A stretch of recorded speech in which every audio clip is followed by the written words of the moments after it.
Bismillahirrahmanirrahim. Assalamualaikum warahmatullahi wabarakatuh. Selamat bergabung kembali di kelas probabilitas dan statistik. Kali ini kita akan memasuki topik bahasan terakhir sebelum UTS, yaitu tentang sampling dan estimasi. Untuk pembahasan materi atau pembahasan chapter ini, kita akan membagi menjadi dua pokok bahasan besar, yaitu distribusi sampling yang nanti terdiri dari distribusi mean sampling dan distribusi proporsi sampling, dan juga pokok bahasan yang kedua estimasi. Ini akan dibagi menjadi 4, estimasi mean populasi, estimasi proporsi populasi, estimasi varians populasi, dan penentuan ukuran sampel. Kita masuki pokok bahasan yang pertama, distribusi sampling. Ya, konsep distribusi sampling. Seperti pernah kita sampaikan di awal diskusi bahwa statistik berkaitan dengan sampling karena analisis sulit atau mungkin hampir tidak mungkin dilakukan di sebuah populasi, apalagi kalau itu ukurannya besar, maka perlu dilakukan sebuah teknik sampling untuk mengambil sampel dari suatu populasi yang tujuannya adalah mempermudah analisis data. Nah, sampling atau cara untuk melakukan pengambilan sampling ini ada yang sifatnya random, ada yang sifatnya non-random. Nah, distribusi sampling itu untuk yang pertama untuk memperkirakan probabilitas hasil sampel, kemudian juga untuk mengetahui karakteristik dari suatu populasi. Ketika hasil analisis terhadap sampel itu bisa ditarik suatu kesimpulan untuk memperkirakan parameter, maka harapannya dari parameter ini nanti bisa mewakili atau bisa menggambarkan karakteristik dari suatu populasi. Ini dapat diidentifikasi dari ukuran kecenderungan memusat atau central of location atau central of tendency, measure of location, kemudian ukuran penyebaran data, masuk range, standar deviasi, dan juga melihat dari bentuk distribusinya. Kita bisa melihat karakteristik populasi, kita bisa mengidentifikasi populasi dengan melihat ketiga hal ini.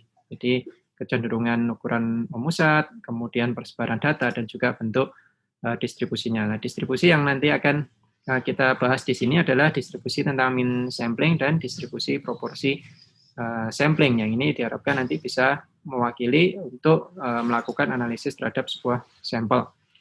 Nah, sebelum kita melanjutkan lebih detail, kita mengingat dulu perbedaan antara parameter dengan statistik. Yang parameter itu melekat pada suatu populasi, kemudian kalau statistik itu karena analisisnya dilakukan pada sebuah sampel dan dia melekat pada sampel. Kita lihat dari sisi simbol ya, ada rata-rata. Kalau di parameter itu mu, kalau di ini x bar, kemudian varians ini tau kuadrat, kemudian kalau di sampel ya S kuadrat, simpangan baku ini akar varians, kemudian jumlah observasi kalau terkait dengan populasi atau parameter ini biasanya dilambangkan dengan N, kadang di sana disebutkan tak terhingga atau karena jumlahnya sangat besar sekali. Kemudian untuk sampel ini N, tapi N kecil, proporsi, ini P untuk populasi, P besar, kapital, dan untuk sampel ini P huruf kecil. Metode sampling ini merupakan cara untuk mengumpulkan data yang dia hanya mengambil sebagian dari elemen populasi. Mengapa perlu dilakukan metode sampling? Ya, pertama, objek penelitian yang sifatnya mungkin homogen ya. Kita perlu memilih yang dari beberapa objek yang itu biasanya perlu kita tentukan bahwa ini memang dalam satu kelas, jadi tidak ada penyimpangan yang terlalu jauh. Meskipun ketika dilakukan pengambilan sifatnya random, tetapi dia sesuai dengan apa yang ingin kita lakukan analisis. Kemudian objek penelitian yang mudah rusak. Nah, kalau semua dianalisis, maka itu bisa perlu waktu penyimpanan, perlu waktu treatment, dan itu kalau mudah rusak maka perlu dilakukan sampling. Kemudian yang ketiga, ini penghematan biaya dan waktu.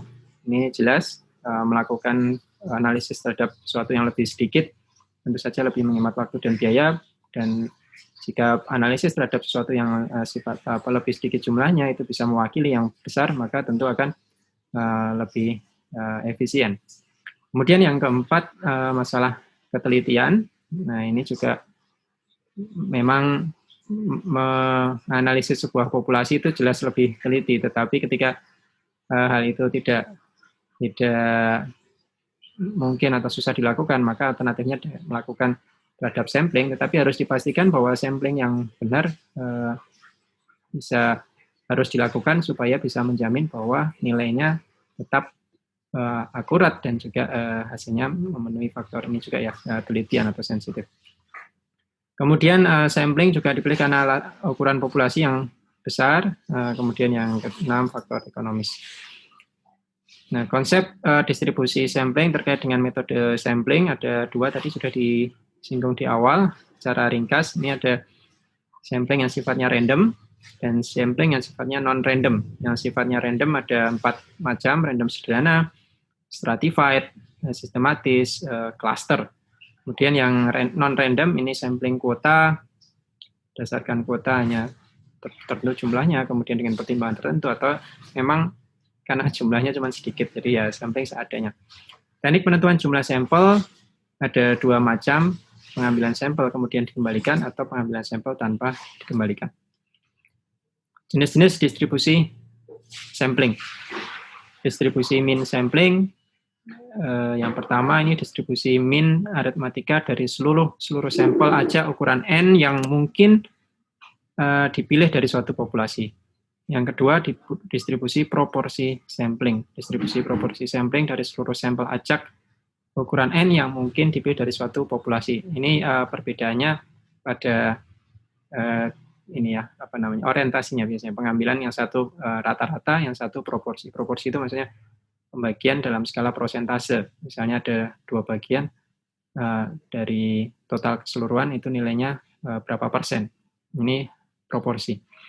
Kemudian yang ketiga, distribusi perbedaan atau penjumlahan sampling. Ini biasanya karena ada perbedaan, ada penjumlahan, berarti ada lebih dari satu populasi. Ini ada terdapat 2 populasi, kemudian untuk setiap sampel berukuran N1 dari populasi pertama itu dihitung sebuah statistik S1 dan menghasilkan sebuah distribusi sampling dari statistik S1 yang memiliki mean dan standar deviasi untuk sampel tersebut. Nah, kemudian yang populasi kedua juga diambil, dia punya sampel yang S2 dan dia juga memiliki rata-rata mean dan standar deviasi sendiri. Jadi ada 2 sampel diambil dari 2 populasi dan masing-masing memiliki karakteristik sendiri-sendiri yang digambarkan dengan mean dan standar deviasinya. Teorema sampling populasi terdistribusi normal. Kita masih ingat distribusi sampel itu bisa macam-macam jenisnya ya. Yang paling sering, paling umum digunakan adalah distribusi normal. Kita akan coba lihat teorema sampling populasi terdistribusi normal. Yaitu bila sampel random diulang-ulang dengan ukuran N, diambil dari suatu populasi, terdistribusi normal dengan rata-rata mu dan standar deviasi tau ini ya.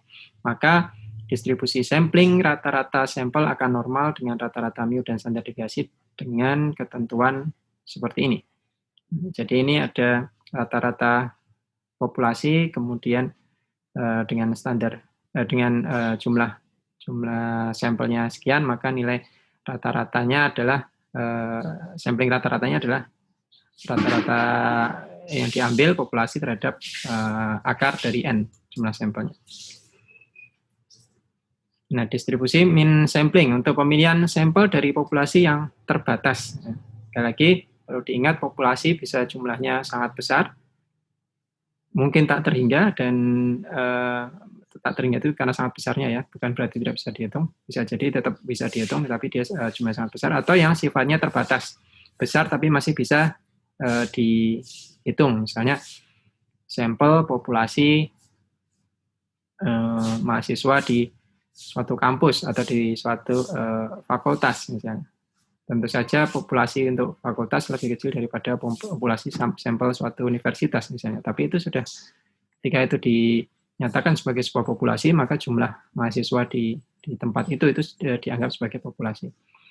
Nah, untuk pengambilan sampel N tanpa pengembalian atau N sampel dibagi dengan N populasi ini lebih besar dari 55%, maaf, N besar, N sampel dibagi dengan N populasi lebih besar dari 5%, maka berlaku rumus seperti ini. Mu sampel sama dengan mu populasi, kemudian standar deviasi dari sampel itu sama dengan standar deviasi populasi dibagi dengan akar N sampel dikalikan dengan akar dari N populasi min N sampel dikurangi N populasi kurangi 1. Nah, ini rumusnya seperti ini. Ini untuk pengambilan sampel N dengan pengembalian atau N per N-nya kurang dari atau sama dengan 5%. Kemudian untuk pemilihan sampel dari populasi yang tidak terbatas, nah ini sesuatu yang sangat besar tadi ya, maka yang ininya sama, di sini sama, tetapi untuk yang nilai standar deviasinya ini karena N-nya tidak terbatas, kita tidak bisa memasukkan N-nya tak hingga, sehingga dipakai di sini adalah N sampelnya. Distribusi normal untuk distribusi mean sampling. Untuk populasi terbatas atau N sampel dibagi dengan N populasi lebih besar dari 5%, maka normalnya atau transformasi pengubahan dari bentuk yang dia standar menjadi tidak standar menggunakan ukuran seperti ini. Masih ingat tabel Z ketika kita berbicara masalah distribusi kontinu yang menggunakan peluang kontinu dengan distribusinya normal, maka kita mengubah menjadi bentuk standar atau baku, dan itu harus diubah menjadi nilai Z ya. Nilai Z itu kalau dalam nilai Z atau kawasan Z di sini, maka mu sama dengan 0. Mu yang ada di tengah itu ya. Tapi mu ini bisa berapapun, ini dibawa, ya, nilai X ini bisa nilai berapapun, kemudian ini dibawa ke tengah, ke bentuk normal, sehingga muncul nilai Z. Dari X, nilai real diubah menjadi nilai Z. Untuk populasi tidak terbatas atau N per N, ini nilai transformasinya seperti ini rumusnya. Jadi karena N-nya tidak terbatas, sehingga yang dimasukkan hanya nilai N sampel. Contoh, misalnya tinggi badan mahasiswa rata-rata mencapai 165 cm dan simpangan bakunya 8,4 cm. Untuk itu diambil sampel acak terdiri atas 45 mahasiswa. Jadi ini ada sebuah populasi, rata-ratanya 165 cm dan simpangan bakunya 8,4 cm. Kemudian diambil acak dari populasi tersebut, yang jumlah sampelnya 45 mahasiswa. Pertanyaannya, tentukan berapa probabilitas tinggi rata-rata ke 45 mahasiswa tersebut, itu nilainya antara 160 sampai 168. Di populasi 165, berapa probabilitas di sampel yang nilainya antara 160 sampai 168. Nah, kita bisa menjawab dengan teori yang sudah kita diskusikan di awal. Ini N sampelnya 45, kemudian rata-ratanya, kita gunakan rata-rata di populasi berarti ini, dan itu kita jadikan sebagai rata-rata sampel 165 cm, kemudian simpangan bakunya ini 8,4, simpangan baku populasi dibagi dengan akar N ya, akar sampel, karena di sini berarti N populasinya banyak, tidak terhingga atau tidak terbatas, sehingga nilai simpangan bakunya 1,252. Rata-rata sampel 165, simpangan bakunya 1,252. Kemudian kita ingin mengetahui dengan nilai tersebut itu berapa nilai probabilitas ketika X1 antara 160 sampai 168. Kita perlu mengubah X1 ini menjadi Z1 terlebih dahulu, karena X1 bentuknya tidak standar. Kita ubah menjadi Z1 yang bentuknya standar di distribusi normal dengan menggunakan rumus X minus mu dibagi dengan nilai standar deviasi dari sampel. Ya, maka muncul nilainya minus 3,99. Jadi 160 X1 ketika transformasikan menjadi Z1, nilainya menjadi minus 3,99. 168 diubah menjadi kawasan Z. Jadi X2 ini nilai sebenarnya, Z2 ini hasil transformasi di kawasan Z, nilainya sama dengan 2,40. Diperoleh dengan rumus X2 minus mu rata dibagi dengan standar deviasi dari sampel, sehingga ketahuinya 2,4.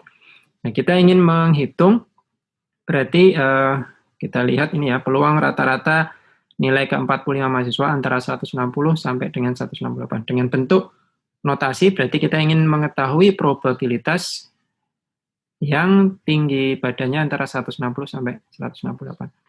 160 ini berarti di kawasan ini, di batas threshold-nya adalah minus 3,99.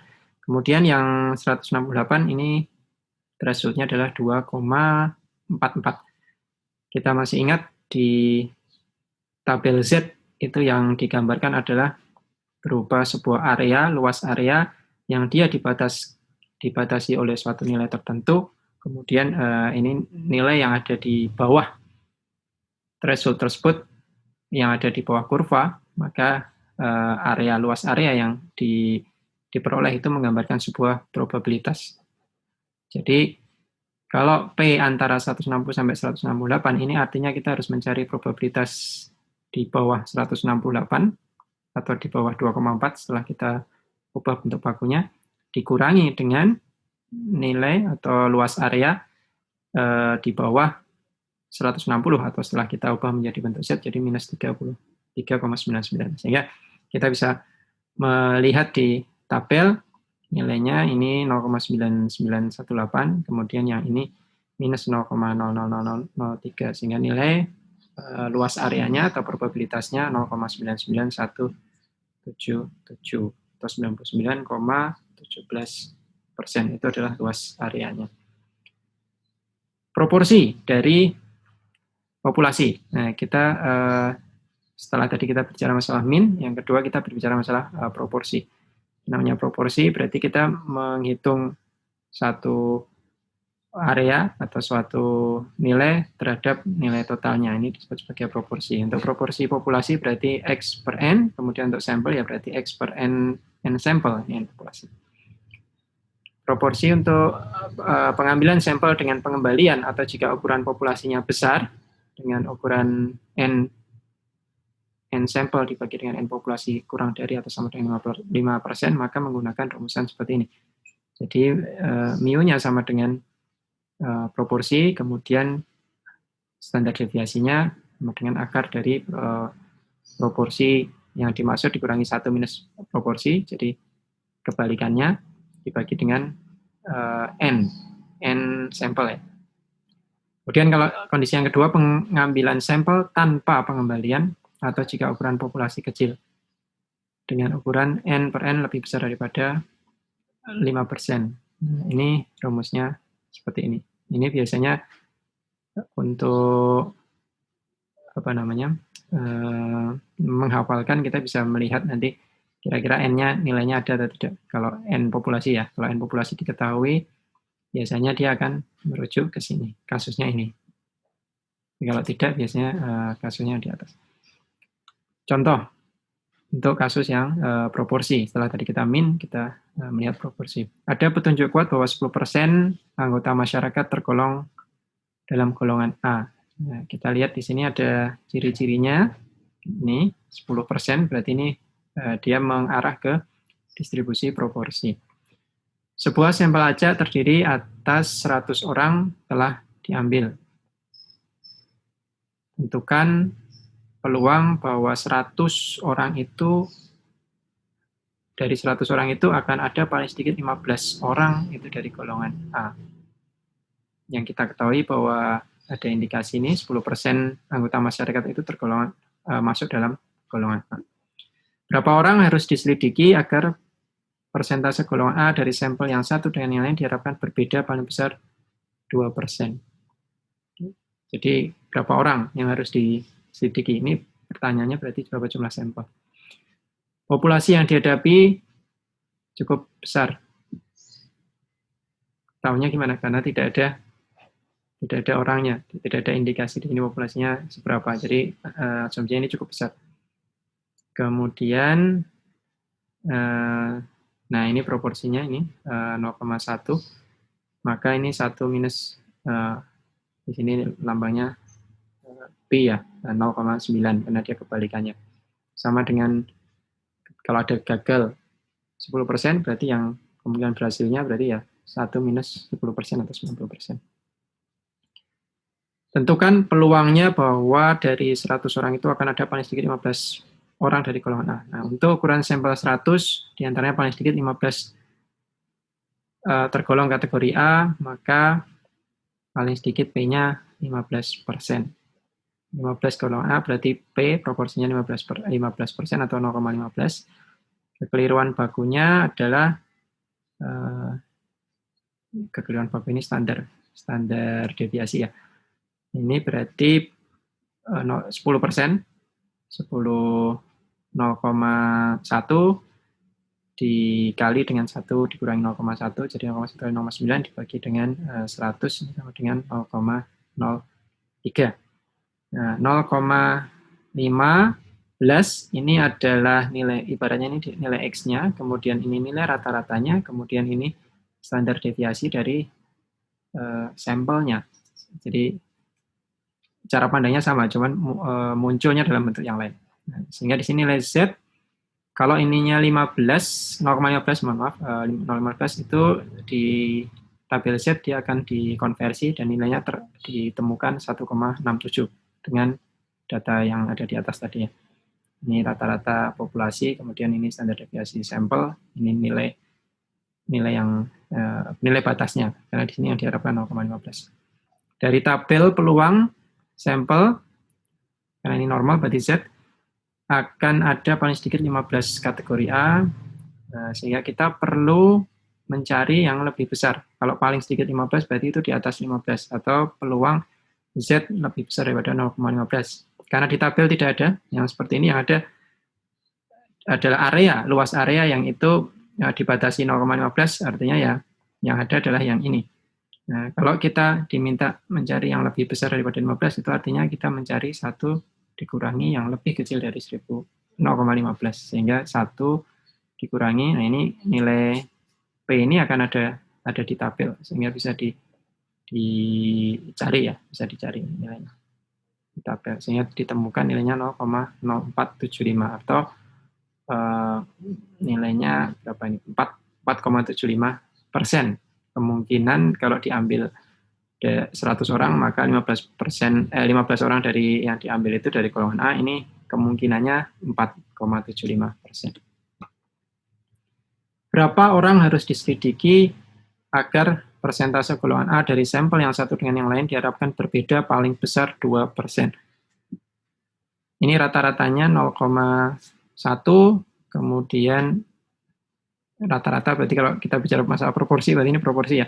Proporsi 0,1 berarti 1 minus proporsi dari populasinya 0,9, sedangkan D-nya perbedaannya 0,02. Kita masukkan ke dalam rumus ini.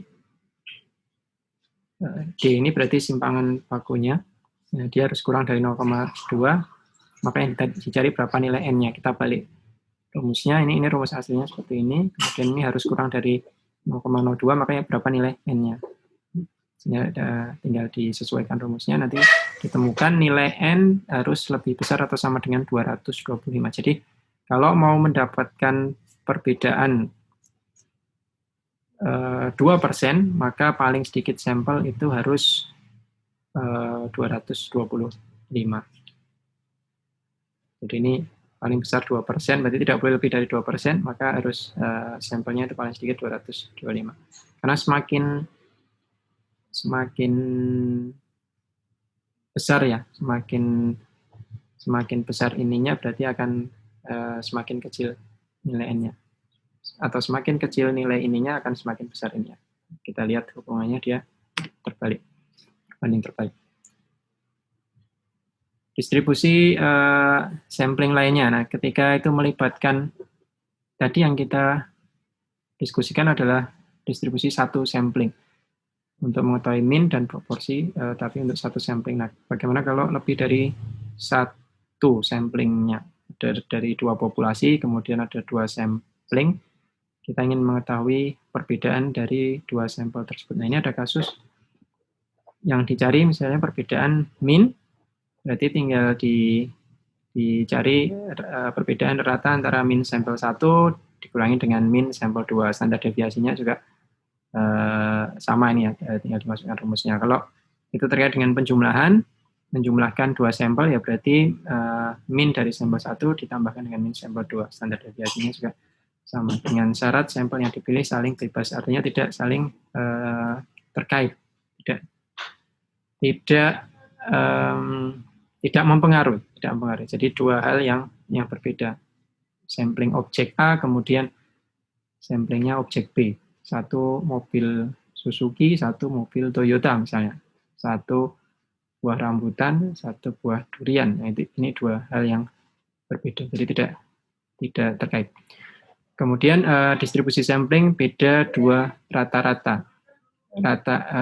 Mean ini perbedaannya berarti ketika ada dua sampel maka mean-nya kita kurangi. Kemudian untuk standar deviasi juga sama.